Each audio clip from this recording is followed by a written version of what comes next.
বান্দরবানের মুরুঙ্গ বাজার এলাকায় সেনাবাহিনীর সাথে জনসংহতি সমিতির মধ্যে গোলাগুলির ঘটনায় জনসংহতি সমিতির এক সদস্য নিহত হয়েছে।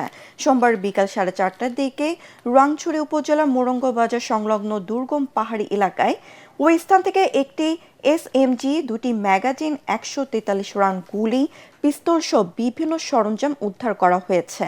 এ ঘটনার পর ওই এলাকায় থমথমে পরিস্থিতি বিরাজ করছে। আতঙ্কে মুরুঙ্গ বাজার বন্ধ করে দেয় ব্যবসায়ীরা। সেনাবাহিনী আহত জনসংহতি সমিতি সদস্যকে উদ্ধার করে হাসপাতালে পাঠালে কর্মবিরত চিকিৎসক তাকে মৃত ঘোষণা করে। জনসংহতি সমিতির সদস্যদের নাম ইলামং মার্মা বলে জানা গেছে।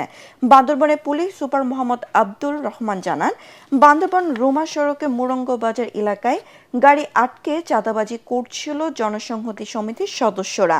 খবর পেয়ে রুমা গ্যারিসন থেকে একটি টহল টিম সেখানে যায়।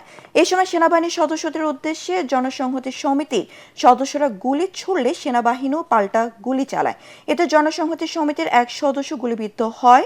এই সময় সেখান থেকে এসএমজি, অস্ত্র ও গোলাবারুদ উদ্ধার করে সেনাবাহিনী। এর আগে শনিবার বান্দরবান শহরের কাছে চড়াইপাড়া এলাকায় জনসংহতি সমিতির হামলার মুখে সেনাবাহিনীর 2 সদস্য আহত হয়।